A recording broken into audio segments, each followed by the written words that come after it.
Parce qu'à 25 ans, il y a aussi des gens inspirants avec des projets et des histoires qui méritent d'être racontées. Parce qu'à 25 ans, on a aussi le droit d'avoir une opinion, une passion et être légitime d'en parler. Vous êtes sur Podcast, l'émission qui donne la parole à ses potes qui méritent d'être entendus.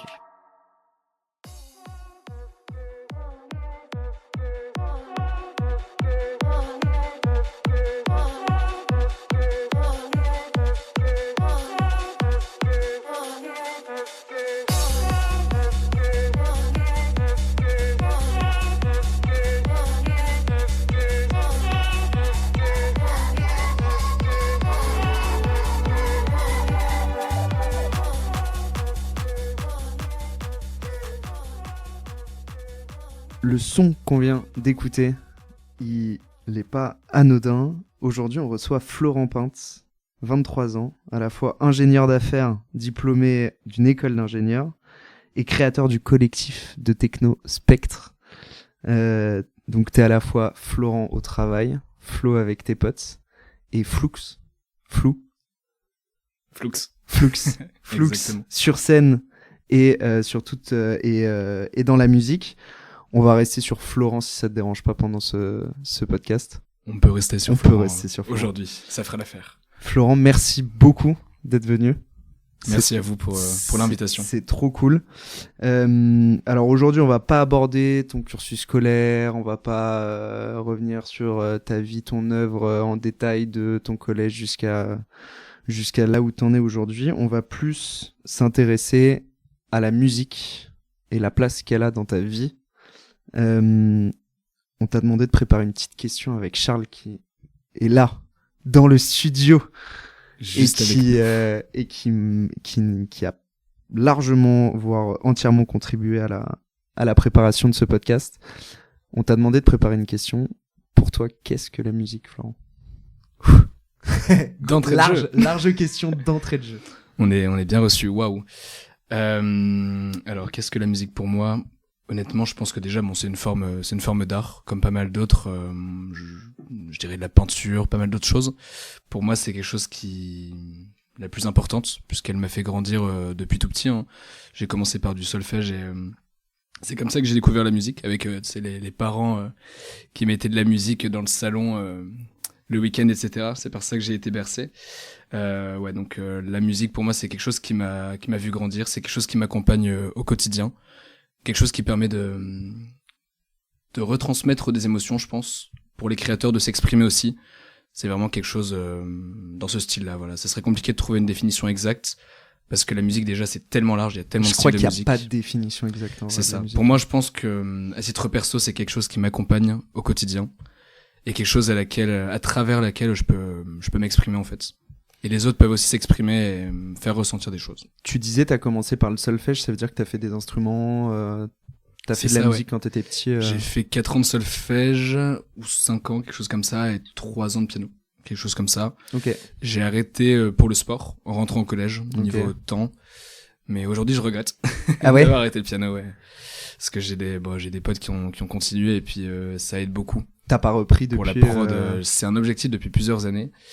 Comme d'autres objectifs, mais que on va y revenir pour le moment. Autre question assez perso et qui peut être compliquée. Est-ce que t'arriverais à me chiffrer ta consommation de musique? Ça peut être en temps, en style de musique que t'écoutes, ta consommation de musique dans une semaine à peu près. Je pense que c'est assez conséquent, ça varie aussi beaucoup en fonction de si je sors ou pas. Mais je me suis fait la réflexion pas plus tard que la semaine dernière, parce qu'en habitant tout seul, parfois ça m'arrive en fait de mettre mes écouteurs à partir déjà au boulot, puis quand je rentre sur la route du métro, puis de pas les enlever avant d'aller me coucher en fait. Ah ouais. Donc c'est-à-dire que parfois je fais toute la soirée en écoutant de la musique non-stop en cuisinant, et au bout d'un moment je les enlève et je me dis ah oui, c'est vrai que je les avais depuis un petit moment quoi. Donc c'est dur de quantifier ça, mais ça peut être assez conséquent et assez varié aussi. On y reviendra après, je pense. Bah on va en fait en préparant du coup le podcast on s'est un peu questionné avec Charles sur notre rapport à la musique, la place que ça pouvait avoir dans notre vie et dans la vie de n'importe qui en général. C'est hyper varié, c'est à la fois hyper identitaire, ça te permet de t'identifier à des gens, c'est un un facteur social hyper important. Et en même temps, ça, c'est un truc vachement personnel aussi. Toi, est-ce que tu saurais un peu me dire qu'est-ce que t'as permis de comprendre la musique à la fois dans ta vie perso, pro Ce qu'elle m'a permis de comprendre, c'est-à-dire sur moi-même, sur les autres. Parce que c'est quand Ouais, même je sais pas, assez, ça se trouve, tu t'es dit, en fait, cette musique-là, elle me correspond pas du tout parce qu'elle est rattachée à certains types de personnes, En fait, celle-là plus... c'est assez compliqué parce que déjà pour moi un style de musique peut être rattaché à un moment, à un mood, à des émotions. Par exemple, quand tu viens exemple tout bête, mais quand tu viens de te faire quitter, t'écoutes des musiques tristes, tu vois, t'es dans un mood assez particulier. Quand tu sors avec tes potes ou quand le matin t'écoutes peut-être de la techno, des choses comme ça qui te mettent dans un mood assez dynamique, ça va être totalement différent. Après, ce que ça m'a permis de comprendre sur moi, c'est difficile à dire pour le coup. Je pense qu'il y a des musiques aussi que je pensais pas aimer, qui, encore une fois, qui mettent dans un mood assez particulier, qui s'écoutent. Je pense qu'il y a de la musique qui s'écoute seule. Il y a certains morceaux que j'écouterais pas en groupe ou avec des potes, mais je pense que voilà, il y a ce type de musique notamment. Je pense il se rattache à des moments particuliers et précis et qui sont un peu liés au fait d'apprendre des choses sur soi-même et de se voir grandir sur certains points en tout cas. Alors, ton rapport à la musique, on va y revenir un peu plus tard, mais j'ai donné ton nom de scène en intro, c'est pas pour rien, parce que t'es aussi là, et c'est aussi aussi pour ça qu'on t'a fait venir.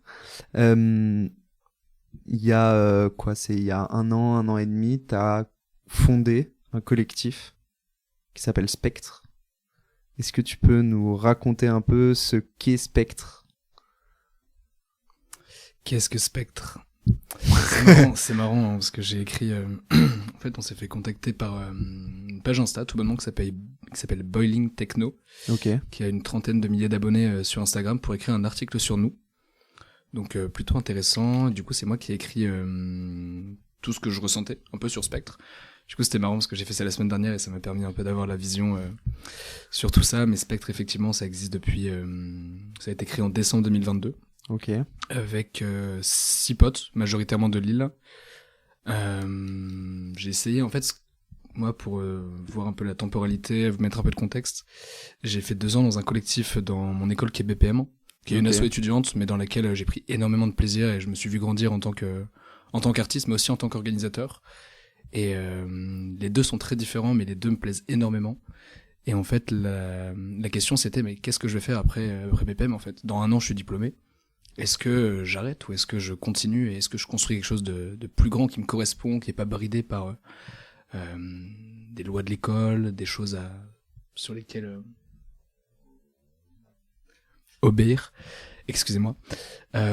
C'était un peu dans cette dynamique de liberté, cette envie de liberté que j'ai créé Spectre. Donc en fait, j'ai lancé une sorte un peu d'appel dans mes amis autour de moi. Pas mal de personnes qui étaient intéressées, mais le but c'était pas de choisir des personnes qui se connaissaient forcément déjà. Le but, c'était de construire un projet avec avant tout pour moi des passionnés, c'est-à-dire des gens qui, je sais, respirent la musique, aiment la musique. C'est-à-dire, globalement, pas forcément un groupe de potes avec qui je sors tout le temps en soirée, mais des gens que je côtoie et que je sais qui ont un rapport à la musique. Et pas que forcément la techno, mais qui vraiment aiment ça, tu vois. Ouais. Qui ont un rapport à la musique aussi très impressionnant et aussi intéressant et qui peuvent m'apprendre des choses sur cette partie-là. Spectre est né de cette envie-là. Donc à la base, Spectre, c'était pas forcément, en tout cas dans ta tête, de la techno spécifiquement, ou déjà si tu te disais c'est quand même le style de musique qui permet de réunir un peu tous ces gens. En fait, je sais que c'est des gens qui n'écoutent pas que de la techno, mais je savais quand même que ça serait un collectif techno, puisque mon but c'est quand même de construire autour de ça, et puis de progresser aussi en tant que DJ. Donc voilà, dans Spectre, il y avait 3 orgas, 3 DJ. Donc on a formé un petit groupe, on s'est mis autour d'un petit verre, on a construit un peu, on a brainstormé un peu, voir comment on pouvait avancer, quelles étaient les idées, quelle direction les gens voulaient prendre, parce que c'est pas toujours la même au niveau de l'ambition, les directions que tu veux partir, etc. Et puis on a trouvé un petit terrain d'entente pour bâtir un collectif techno à Lille, du coup, avec un premier event, du coup, qui a eu lieu en janvier 2023. Donc ça fait un peu plus d'1 an et demi. Ok, donc en fait, l'idée, elle naît novembre-décembre 2022, C'est ça, et le premier event, il arrive 1 mois après. C'est exactement ça. En Ok. fait, on avait de par BPM et on avait quand même les connaissances dans quelques petits bars. Bon, ça a commencé par des bars et des petites caves, hein. Tu sais, des petits endroits assez faciles d'accès ou qui laissent un peu mixer. Je dirais pas n'importe qui, mais c'est assez abordable, quoi. C'est que ça a commencé par là, et ensuite on a gravi un peu les échelons, hein, step by step, en augmentant les capacités, etc.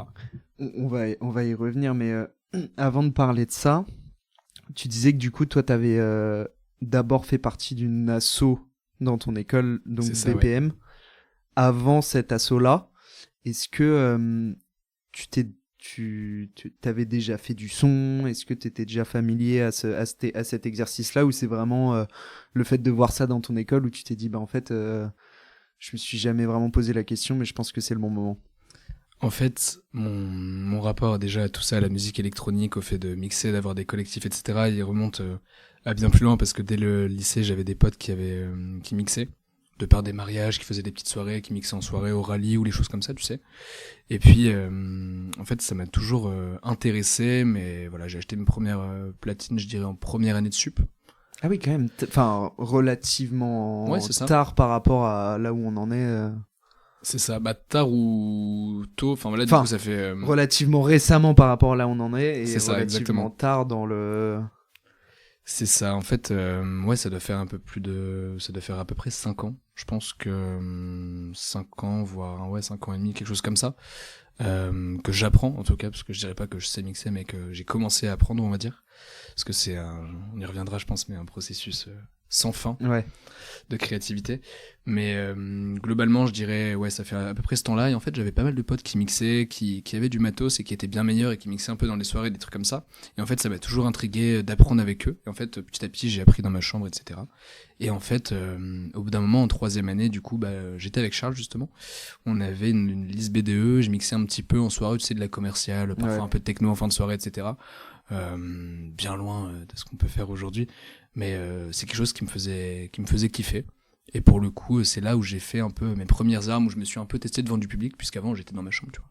Donc c'est un peu là où j'ai un peu lancé la bête devant les gens. la bête Et de- ça m'a beaucoup plu. J'ai pas toujours simple, pas toujours facile, mais encore une fois, là, le fait de s'adapter, de devoir s'adapter à ce genre de soirée où en fait les gens sont pas forcément réceptifs. Ouais. Et on en reparlera peut-être un peu plus en détail, mais les gens sont...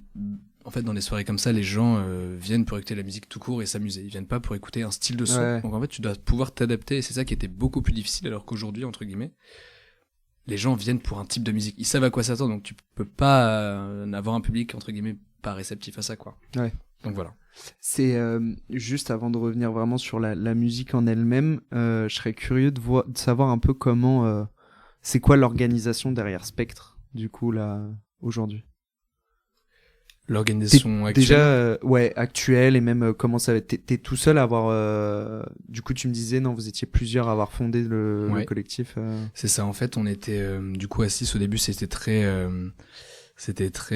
bordélique, entre Ouais. guillemets. Je suis passé d'une orga, entre guillemets, d'assaut, où on était une vingtaine de personnes structurées en pôle, où j'étais vice-président avec un comité, un resp event, un resp com, où le truc vraiment déroulé avec du budget, des subventions, etc., à un budget de 0. Et 5 mecs avec moi, bon, une personne en com qui était... Une fille en com qui était vraiment top pour le coup, qui en avait fait dans une asso aussi. Qui Mais faisait de la com c'est ça. uniquement pour Spectre. Qui faisait de la com Enfin, qui faisait de la uniquement com. pour Spectre, mais qui avait été en com avant pour une asso techno étudiante aussi, une autre de Lille. Ok. Et elle, pour le coup, elle avait pas de lien avec la musique en elle-même. Si aussi, bah elle sortait beaucoup en soirée techno aussi, et elle a aussi un rapport fort à la musique dans le style.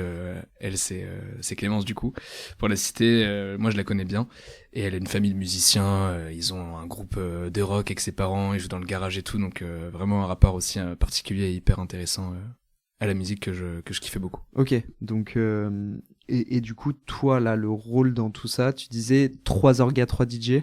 C'est exactement ça, sauf qu'en fait, les DJ ne sont pas uniquement DJ, ils aident aussi à l'orga, donc en fait, c'est 6 orgas, dont Ok. 3 DJ. D'accord. Ok. Et toi là-dedans? Moi, là-dedans, au début, on était un peu... je tirais un peu le projet, puisque je voulais un peu leader le truc. Et c'est intéressant, parce que c'est en train de changer, justement. On s'est restructuré, du coup, après un an, en janvier 2024, parce qu'on avait franchi un step, et du coup, on avait besoin de de plus de structuration, mais au début c'était vraiment tout le monde fait un peu dans toutes Ouais, les directions. ouais. On avait qu'une conf centrale, tout le monde donnait son avis sur tout. En fait, il y avait énormément de messages, il y en a qui suivaient pas. Enfin, c'était vraiment très bordélique. Et là, du coup, on a ensemble pris la décision de restructurer ça et de repartir sur un esprit de pôle, un peu comme j'avais en asso côté asso, BPM. Donc c'est intéressant et c'est un format qui fonctionne bien. Donc là, on est bien plus structuré comme ça. C'est plus structuré. Et tu disais, on a passé un cap. C'est-à-dire, c'est quoi le cap que vous avez passé? C'est un chiffre, c'est un sentiment C'est un sentiment, ouais. Déjà, en termes de chiffres, c'est déjà être rodé, avoir fait pas mal d'events, commencer à être invité aussi en tant que sound system, pas seulement être organisateur de soirée, mais que les gens invitent le non-spectre parce qu'ils savent que c'est quelque chose qui fonctionne, qui plaît, qu'ils ont aimé aussi, j'imagine. Donc ça, c'est intéressant. Et puis franchir un cap aussi, on l'a ressenti à partir du moment où, je dirais, fin 2023, où on a commencé à avoir des dates dans des clubs qu'on trouve nous intéressants, dans lesquels on sortait en fait, parce que nos premières dates spectre, c'est des endroits assez abordables, comme je le disais, c'est pas des endroits où on allait de manière récurrente pour le plaisir, tu vois. Un exemple de club comme la Relève, c'est des clubs où on est sorti pendant toute notre année étudiante et où d'un coup on s'est retrouvé de l'autre côté, en fait à mixer, et ça fait quand même un sentiment de se dire on a franchi un step. Ouais, on a franchi le fameux step. Sur les 3 DJ, pour te dire, il y en a un, Ducré, qui était déjà résident pas mal là-bas, qui mixait pas mal. Okay. Et du coup, d'ici fin 2023, donc Espo, qui est l'autre DJ, et moi, donc Flux, on a tous eu des dates en indépendant à la Relève All Night Long, et ensuite avec le collectif Spectre, et c'est à ce moment-là on a commencé à se dire, mais en fait, là il se passe quelque chose d'intéressant, et la suite mérite d'être mieux organisée. Mieux organisée, de s'y mettre. Et tu dis, du coup, 3 DJ, vous avez chacun fait vos sets en indépendant, etc. Aujourd'hui, Spectre, pour toi et les 2 autres DJ qui font partie du collectif, maintenant pas vous agissez, mais vous produisez en tant que membre de Spectre, ou vous restez aussi indépendant de votre côté chacun respectif Justement, c'est les discussions qui ont été menées entre nous, où on s'est posé la question. En fait, quand on mixe en indépendant, déjà, il y a pas pour nous, il n'y a pas de volonté de s'appeler Spectre, puisque faut aussi que ça puisse marcher pour nous, et on s'est dit on n'est pas forcément tous égaux aussi dans la musique, il y en a qui vont se mener plus sur d'autres projets, etc. Donc il n'y a pas de raison que ce soit le cas. Par contre, la question c'était, quand on est invité en tant que Spectre, est-ce que on garde par exemple le nom des DJ? C'est Spectre certes, mais par exemple c'est Flux et Espo, ou est-ce que c'est Spectre Sound System? Et au final, on n'a pas de réponse. Ouais. C'est encore en discussion. C'est un peu au cas par cas. Parfois on est invité en tant que Spectre, parfois on est invité, tu sais, ça nous est déjà arrivé, Espo, B2B Flux, ou alors Ducré, B2B Espo, des choses comme ça. Parfois c'est sous le nom de Spectre, parfois c'est juste leur nom, ça dépend. Tu dis t'as passé un cap. Aujourd'hui, Spectre, c'est plus de 1000 abonnés sur Instagram, c'est 15 000 écoutes sur SoundCloud en tout cumulé. Ça fait seulement un an, enfin un peu plus d'un an en tout cas, que ça existe. Est-ce que t'es content de l'évolution que ça a pris? Est-ce que t'es surpris agréablement, ou tu penses que ça aurait pu aller plus vite? Je suis très content, très fier, honnêtement, du travail accompli, de l'engouement et du travail aussi, forcément. Parce que c'est forcément, si on atteint des chiffres comme ça qui sont pas non plus je dirais pas extraordinaires. Je veux dire, c'est pas, on n'est pas sur un chiffre de 10 000 abonnés, 1 million d'écoutes. C'est dans ce sens-là que je veux le dire. Ouais, mais en même temps, ça fait qu'un an que... Oui, c'est ça, voilà. Mais c'est plus dans ce sens-là où je trouve ça très cool, franchement, d'avoir progressé autant et d'avoir pu emmener des gens avec nous qui viennent parfois nous voir en soirée et disent, mais les gars, c'est trop cool, quoi. Ouais. En vrai, non, c'est top. Moi, je suis content au niveau des chiffres. Même si c'est pas vraiment ce qu'on regarde, entre guillemets. Nous, c'est plus comment ça prend, quel événement on a fait. Là où je suis le plus fier, tu vois, c'est pas forcément en termes de chiffres, c'est plus d'avoir joué dans certains lieux que je trouve vraiment emblématiques, cool, en invitant des artistes aussi que j'écoute, que j'ai déjà vu moi en tant que Ouais, en tant que mec qui sort et qui va voir des artistes en teuf, tu vois. Donc ça, c'est cool. Puis voilà. Et si tu devais repartir au début de Spectre, est-ce que là déjà tu vois des choses où tu te dis ah là on a peut-être soit mis trop de temps, soit on aurait peut-être pas dû faire ça, des choses où tu te dis ok on a appris et maintenant on va plus faire pareil. Alors en fait, il y a deux manières de voir les choses. C'est la manière pour monter encore plus vite. Forcément, on peut toujours s'améliorer et faire toujours les choses mieux, notamment au niveau de la structuration, de plein de choses. Et en même temps, si vous aviez pas fait ces erreurs-là, exactement. Peut-être que ça aurait pas marché comme ça. Et il y a aussi quelque chose d'autre qui est intéressant, c'est que ça nous est arrivé parfois de moi vouloir aller un peu trop vite, certains être un peu plus en mode réservé, et parfois, à contrario, d'autres qui voulaient aller trop vite, et d'autres fois où j'ai dit chaque chose en son temps, on y arrivera, prenons le temps, mais faisons les choses bien et ne visons pas aussi des choses qui sont trop hautes pour nous trop tôt. L'exemple typique, c'est le slalom à Lille, donc qui est la plus grosse boîte techno de Lille, pour le coup. On y a joué début avril, donc notre première date, ça faisait un moment forcément qu'on y pensait, mais il y a un moment où on les a démarchés et on savait que c'était trop tôt. En discutant entre nous, on n'était pas prêts encore. Et là, le sentiment qu'ils nous répondent, en termes de temporalité, on sentait que le moment était venu, que l'engouement était là, qu'on avait fait plusieurs events, qu'on avait un peu de trésor de côté, qu'on avait trouvé aussi un collectif de Nancy, la Zintri, donc pour s'allier avec eux. Donc voilà, c'est un peu dans cette vision-là où chaque chose en son temps. Ouais. Encore une fois, là, on va avoir une date à Paris prochainement. Et puis, globalement, on y pense depuis longtemps aussi, hein, forcément, mais c'était encore trop tôt à certains moments. Donc voilà, je pense chaque chose en son temps. Et s'il y avait des choses à refaire, je ferais peut-être différemment.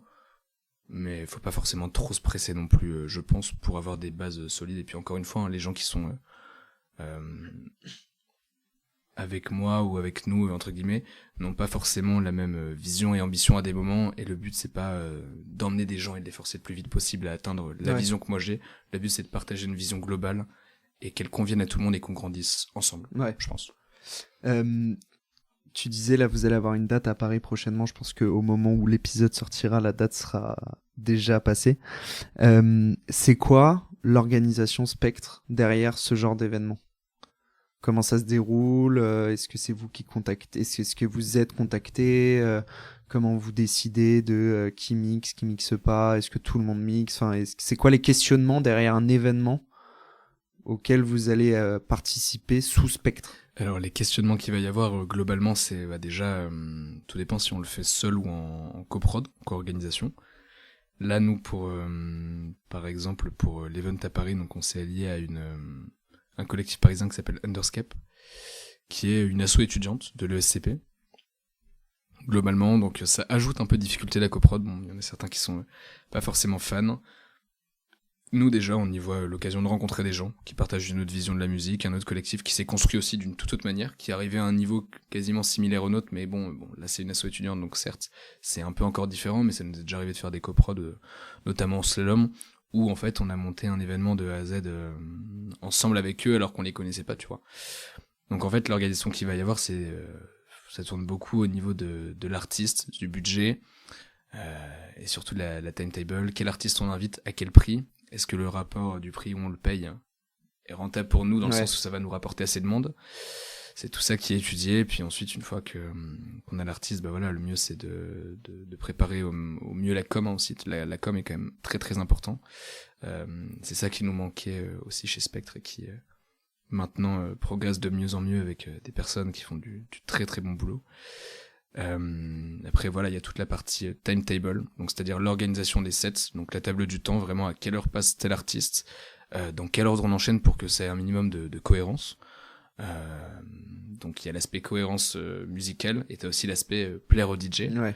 Parce que forcément en étant orga et DJ, bah le but c'est de pouvoir c'est aussi de vous faire un peu kiffer, gérer les ratios en se faisant kiffer mais en se mettant pas trop en avant, puisqu'on est 3 DJ, donc savoir tourner, c'est un peu du battement en enchaînant les soirées en disant bah tiens toi t'as joué au warm-up là, toi t'as fait le closing là, on essaie de tourner un peu. Pour l'instant ça marche plutôt bien, le but c'est pas de se frustrer non plus et qu'il y en ait qui aient l'impression qu'ils sont mis de côté. On s'est toujours mis à égal sur les 3 DJ, il y en a pas un qu'on considère meilleur et qu'on met en avant en tout cas. Là, ça fait 2 fois que tu parles de trésor, de budget, etc. Est-ce que... alors, j'ai pas du tout envie de parler chiffres, argent, etc. Mais je suis curieux quand même de savoir un peu parce que évidemment c'est un budget tout ça. C'est clair. Est-ce que aujourd'hui Spectre génère des fonds que vous pouvez réinvestir dans les prods que vous faites et dans l'organisation d'events? Est-ce que c'est toujours sur fonds propres? Est-ce que c'est vous qui mettez toujours un peu de votre sous, de votre petite bourse perso pour faire grandir le truc? Comment ça s'équilibre en termes de budget et de trésorerie, tout ça? Alors, Spectre, la volonté pour moi, hein, c'était on était tous étudiants, donc de base, c'était pas forcément de devoir mettre de l'argent perso. On l'a fait pour se faire des petits t-shirts cool au début, tu sais, pour lancer un peu, avoir des t-shirts de crew, sentir un peu un petit clan d'appartenance, qu'on puisse mettre ça aux soirées, etc. Je pense pas que depuis on ait remis de l'argent, peut-être pour payer le tout premier compte SoundCloud. C'est l'abonnement par an, 80€, on s'était été divisé par 6. On est en plein questionnement avec Charles en plus en ce moment là-dessus, sur à peu près sur le même sujet de savoir est-ce qu'on paye un hébergeur pour le podcast. Je comprends très bien, à quel point on est prêt à mettre un peu de son petit... Exactement, pour se lancer, mais il y a des choses qui peuvent servir. Voilà, après le but c'était pas de devoir mettre de l'argent chaque fois, à chaque soirée. Pour notre premier event, tu vois, typiquement, on a fait des entrées gratuites. Encore un truc qu'on aurait peut-être changé, mais au début, parce qu'on a fait quand même 2-3 events qui ont rien rapporté. Ouais. Mais du coup, c'est aussi, il faut amener du public au début, donc voilà. Ouais, dans cette dynamique-là, à la fois le fait de se rentabiliser, en même temps cette quête l'envie de notoriété pour ensuite se rentabiliser, elle est dure parfois, la limite à... C'est ça, ouais. Surtout que du coup, au début, on avait envie de vraiment amener une touche un peu différente.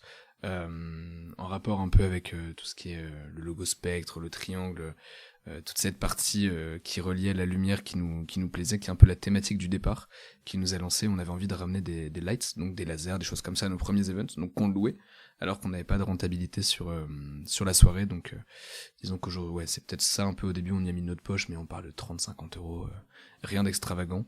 Et depuis, Spectre, du coup, pour répondre à ta question, on fait quasiment de l'argent à chaque soirée maintenant.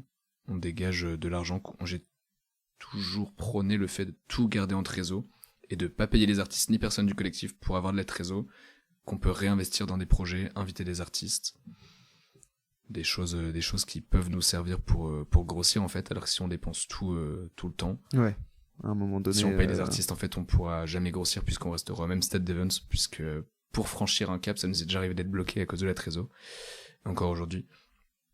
Et c'est l'élément qui va faire qu'on va pouvoir... à un moment donné, pouvoir passer ce nouveau step... pouvoir franchir et faire ce qu'on a envie de faire, en fait. Ouais.